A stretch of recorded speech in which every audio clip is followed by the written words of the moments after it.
ஜோதிடத்தை பொறுத்த வரைக்கும் இந்த கிரகங்களுடைய நிலைகள் அப்படிங்கிறது எப்போவுமே மாறுபட்டுக்கிட்டே தான் இருக்கும். அதனால தான் இந்த சுப கிரகங்கள் எப்போவுமே சுபத்தன்மையிலேயே வேலை செய்கிறது கிடையாது. அதே போல் அசுப கிரகங்கள் அப்படின்னா எப்போவுமே அசுப பலன்களையே கொடுக்கறது கிடையாது. ஏன்னா ஒரு கிரகம் இன்னொரு கிரகத்தோடு சேரும் பொழுதோ அல்லது பார்க்கப்படும் பொழுதோ அதனுடைய தன்மை அப்படிங்கிறது மாறுபடும். இல்லைன்னா அது இருக்கக்கூடிய இடத்தினாலேயே இந்த மாறுபாடுகள் அப்படிங்கிறது உண்டாகும். அப்படிப்பட்ட விஷயங்களில் ஒன்று தான் கிரகங்கள் வக்ரமாகிறது. இந்த வக்ர கிரகங்களுடைய நிலைகள் அப்படிங்கிறது எப்போவுமே ரொம்பவுமே நுணுக்கமாக செயல்படக்கூடியது. இது நார்மலாக கிரக பலன்கள் எடுக்கிற மாதிரி எடுக்கவே முடியாது. ஃப்ராக்ஷன் ஆஃப் செகண்டில் ஒரு விஷயம் நடந்துட்டு போயிடும். கண்ணு மூடி கண்ணு திறக்கிறதுக்குள்ளே நம்மளை அறியாமலே ஒரு விஷயத்த செஞ்சுடுவோம், அல்லது நமக்கு தெரியாமலே நம்ம எதிர்பார்க்காமலே நமக்கு ஒரு விஷயம் நடந்துடும். அது நல்லதாகவும் இருக்கலாம், கெட்டதாகவும் இருக்கலாம். அது அந்த கிரகங்களுடைய இருக்கக்கூடிய தன்மையை பொறுத்து அமையும். ஆனால் இந்த எதிர்பாராததை எதிர்பாருங்கள் அப்படிங்கிற மாதிரி சில விஷயங்கள் நம்மளுடைய வாழ்க்கையில் நடக்கும். நடந்துட்டு அது போயிடும். அது ஏன் வந்ததுன்னு தெரியாது, எப்படி வந்ததுன்னு தெரியாது, எப்படி போகுது அப்படின்னும் தெரியாது. ஸோ இந்த மாதிரியான விஷயங்களுக்கெல்லாம் முக்கிய காரணமாக இருக்கிறது இந்த வக்ர கிரகங்கள் தான். ஸோ இந்த ஒரு விஷயம் புரியாததுனால இந்த வக்ர கிரக அமைப்புகளை பற்றி பெருசாக யாரும் கண்டுக்க மாட்டாங்க. ஜோதிடத்தை கற்றுக்கணும்னு நினைக்கிறவங்களுக்கு கூட ஆரம்ப காலகட்டங்களில் இது புரியவே புரியாது. போக போக தான் இந்த விஷயங்களை அவங்க தெரிஞ்சுப்பாங்க. அதுவும் அனுபவத்தின் மூலமாக தான் அதை புரிஞ்சிக்கவே முடியும். ஸோ சுருக்கமாக சொல்லணும்னா, ஒருத்தருடைய வாழ்க்கையில் திடீர்னு எதையுமே எதிர்பார்க்காம நடக்கக்கூடிய திடீர் யோகம் அல்லது திடீர் சோகம் தான் இந்த வக்ர கிரக அமைப்புகள்.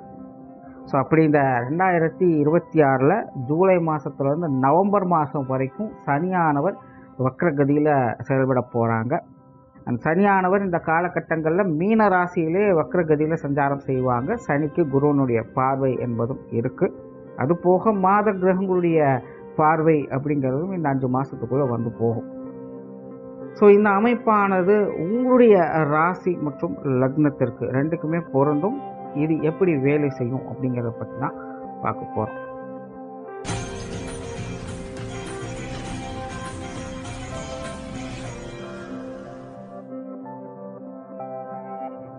வணக்கம் கடகராசி என்பர்களே. கடகத்தை பொறுத்த வரைக்கும் சனியானவர் உங்களுடைய ராசி மற்றும் லக்னத்துக்கு 9ஆம் இடத்துல சஞ்சாரம் செய்துட்டு வர்றாங்க. ஸோ அங்கேயே அடுத்த ஒரு 5-6 மாதங்களுக்கு வக்ரகதியில் சஞ்சாரம் செய்வாங்க. சனியை பொறுத்த வரைக்கும் கடகத்திற்கு 7ஆம் இடத்திற்கும் 8ஆம் இடத்திற்கும் அதிபதியாக வரக்கூடியவங்க. ஜென்ரலாகவே சனியை பொறுத்த வரைக்கும் கடகராசிக்காரங்களுக்கு ஒரு பெரிய ட்ராபேக் அப்படின்னு தான் சொல்லணும். பெரும்பாலும் நல்ல விஷயங்கள் அப்படின்னு சொல்கிறதுக்கு வழியே இல்லை. ஏன்னா இந்த சனியும் சந்திரனும் பார்த்திங்கன்னா குணாதிசய வகையில் எதிரிகளாகவே எப்பவும் இருப்பாங்க. சனி டோட்டலாக மந்தன், சந்திரன் பார்த்திங்கன்னா இருக்கிறதுலே ரொம்பவுமே சுறுசுறுப்பாக அதிவேகத்தோடு செயல்படக்கூடியவர். ஸோ எப்போவுமே இந்த குணாதிசய பேதங்கள் உங்களுக்கு தொடர்ந்து இருக்கிறதுனால இந்த சனியினுடைய அமைப்பு அப்படிங்கிறது கடகத்தை பொறுத்த வரைக்கும் ஒரு ஃப்ரஸ்ட்ரேஷனை உருவாக்கிடும். ஏன்னா எப்போவுமே கடகம் ஒரு சென்டிமெண்ட் ராசி. அதே நேரம் எல்லாமே உடனுக்குடனே நடக்கணும் அப்படின்னும் எதிர்பார்ப்பாங்க. அவங்களுடைய பலமே பார்த்திங்கன்னா வேகம் தான். நம்மளுக்கு எதையும் பெண்டிங் வைக்கிறது பிடிக்காது.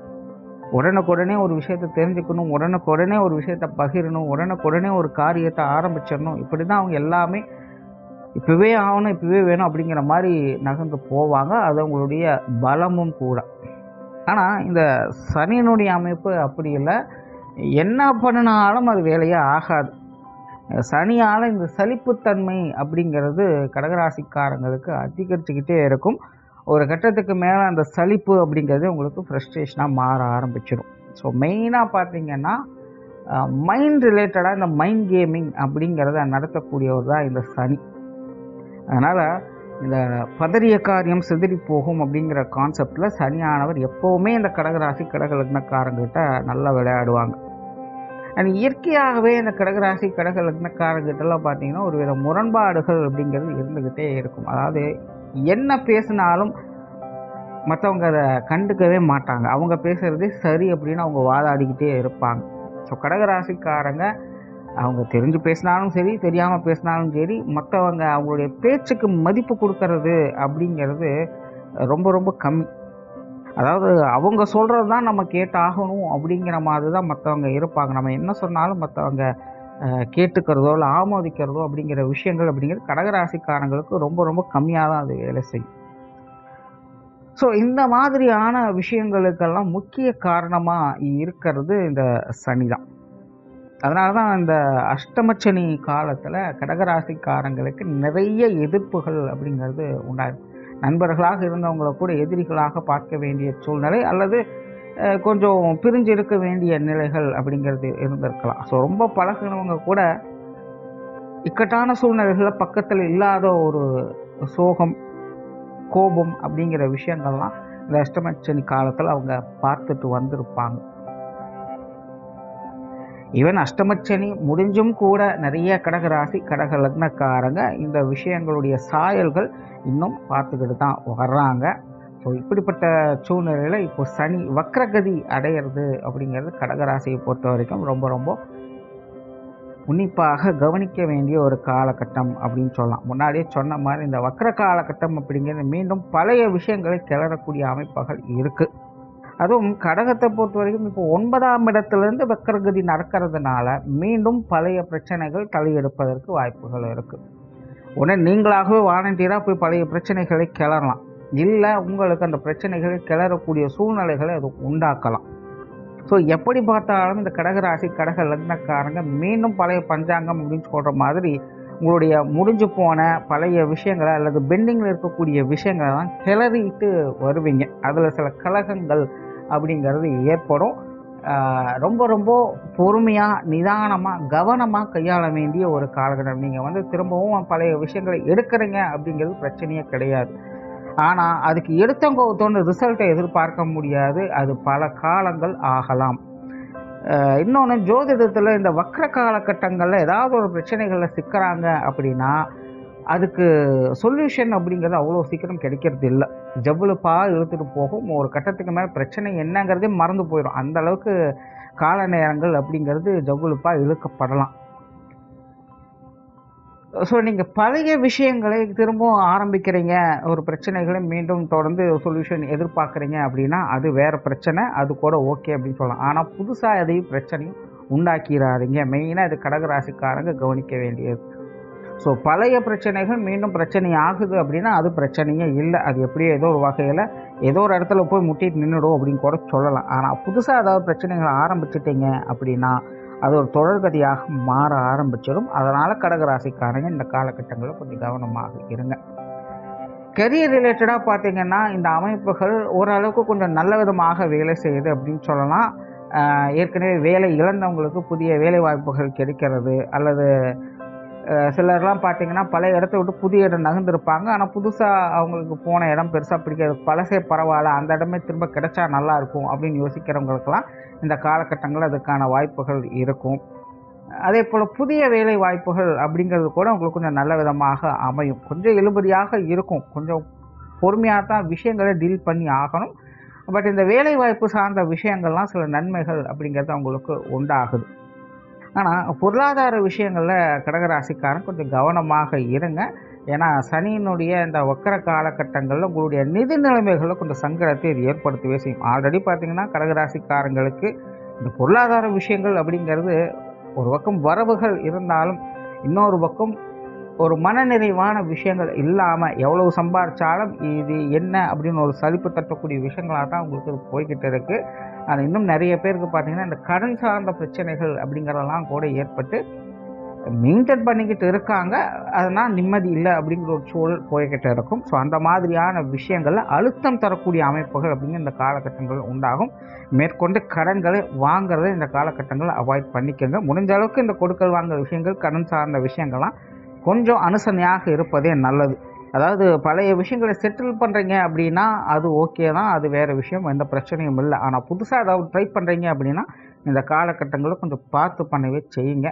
அதே போல் இந்த சொத்து சுகங்கள் சார்ந்த விஷயங்களும் அப்படி தான், ஒரு நிலையான அமைப்புகள் அப்படிங்கிறது இருக்காது. ஆனால் இந்த விஷயங்களை பொறுத்த வரைக்கும் மற்ற கிரகங்களுடைய அமைப்புகள் உங்களுக்கு கொஞ்சம் ஃபேவராக வேலை செஞ்சுட்டு இருக்கிறதுனால பெரிய அளவில் பாதிப்புகள் இருக்காது. பட் இருந்தாலுமே இந்த அசட் சார்ந்த விஷயங்கள் கொஞ்சம் அலைச்சலை கொடுக்கவே செய்யும். கொஞ்சம் கவனம் எடுத்துக்கங்க. அடுத்ததாக குடும்ப அமைப்புகள் கடகத்தை பொறுத்த வரைக்கும் இதுதான் ரொம்ப ரொம்ப கவனமாக இருக்க வேண்டிய ஒரு விஷயம். ஆல்ரெடி இந்த அஷ்டமச்சனி காலத்திலே பார்த்தீங்கன்னா குடும்ப வாழ்க்கை அப்படிங்கிறது கொஞ்சம் சிரமம் போயிட்டு இருக்குது. இப்போ அஷ்டமச்சனி முடிஞ்ச பிறகுமே பார்த்தீங்கன்னா குடும்ப வாழ்க்கை அப்படிங்கிறது கிட்டத்தட்ட கல்யாணம் பண்ணியும் பிரம்மச்சாரி அப்படின்னு சொல்லுவாங்க. கிட்டத்தட்ட அந்த குடும்ப வாழ்க்கை அப்படின்னாலே என்னமோ கடமைக்காக வாழ்கிறோம், வெறுப்போடு இருக்கிறோம் அப்படிங்கிற மாதிரி தான் இருக்கும். ஸோ இந்த வக்கர காலகட்டங்களில் இந்த குடும்ப வாழ்க்கை, குடும்ப விஷயங்கள், காரியங்கள் இது எல்லாத்துலேயுமே கடகராசிக்காரங்க கொஞ்சம் நிதானமாக இருக்கிறதே நல்லது. நிறைய பழைய விஷயங்கள் மீண்டும் பஞ்சாயத்துக்கு வரவே செய்யும். பேச்சுவார்த்தைகளில் கவனம் எடுத்துக்கங்க. ஆல்ரெடி உங்களுடைய பேச்சுக்கள் மற்றவங்க நிராகரிக்கக்கூடிய அமைப்புகள் இருக்குது. ஸோ இந்த வக்கர காலகட்டங்களையும் பேச்சுவார்த்தைகளை, சங்கங்களை வளர்த்துக்காதீங்க. இதே போல் சுப விசேஷங்கள், காரியங்கள் இதெல்லாம் இந்த காலகட்டங்களில் கொஞ்சம் அலைச்சலை ஏற்படுத்தும். அந்த அமைப்புகள் உங்களுக்கு உண்டு, பட் இருந்தாலும் அதுக்கேற்ற அலைச்சல்கள் அப்படிங்கிறதும் அதிகமாக இருக்கும். ஸோ அதையும் கொஞ்சம் பார்த்துக்கங்க. அதே போல் இந்த ஆன்மீக சமாச்சாரங்கள், ஈடுபாடுகள் அப்படிங்கிறது அதிகரிக்கும். நிறைய பேர் இந்த கோயில் குளங்களுக்கு போகிறது அல்லது ஏதாவது கோயில் விசேஷங்களை எடுத்து நடத்துகிற இந்த மாதிரியான அமைப்புகள்லாம் மீண்டும் உங்களுக்கு செயல்பட ஆரம்பிக்கும். பட் அதுலேயும் பார்த்திங்கன்னா சில பஞ்சாயத்துகள் அப்படிங்கிறதெல்லாம் வந்து போகலாம். ஸோ சிம்பிளாக சொன்னால் கடகத்தை பொறுத்த வரைக்கும் எல்லாமே இந்த பஞ்சாயத்துக்களாக வரக்கூடிய ஒரு காலகட்டமாக தான் இருக்குது. அந்த விஷயங்களில் கடகராசிக்காரன் கொஞ்சம் கவனமாக இருங்க. ஸோ ஓவராலாக இந்த சனியினுடைய வக்கர காலகட்டம் கடகராசி, கடக லக்னத்தை பொறுத்த வரைக்கும் மீண்டும் கொஞ்ச நாளைக்கு கொஞ்சம் கவனமாக செயல்பட வேண்டிய ஒரு காலகட்டமாகவே இருக்குது. என்னமோ பல வருஷத்துக்கு அப்புறம் இப்போ தான் கொஞ்சம் நஞ்சம் அப்படியே முன்னேறிட்டு வந்துட்டுருக்கோம், கொஞ்சம் நிம்மதியாக இருக்கும் அப்படின்னு பெருமூச்சு விட்டுட்டு இருப்பீங்க. பட் அதெல்லாம் ஒரு திருஷ்டிப்பட்ட மாதிரி சில காலத்துக்கு கொஞ்சம் அது சங்கடத்தை ஏற்படுத்தவே செய்யும். அதை மேற்கொண்டு வளர்க்காமல் இருந்தீங்கனால இது தானாகவே சரியாயிடும். அதனால் இந்த காலகட்டங்களில் கடகராசி, கடக லக்னக்காரங்க கொஞ்சம் நிதானமாக செயல்பட்டுட்டு வாங்க. நன்றி, வணக்கம், வாழ்க வளமுடன்.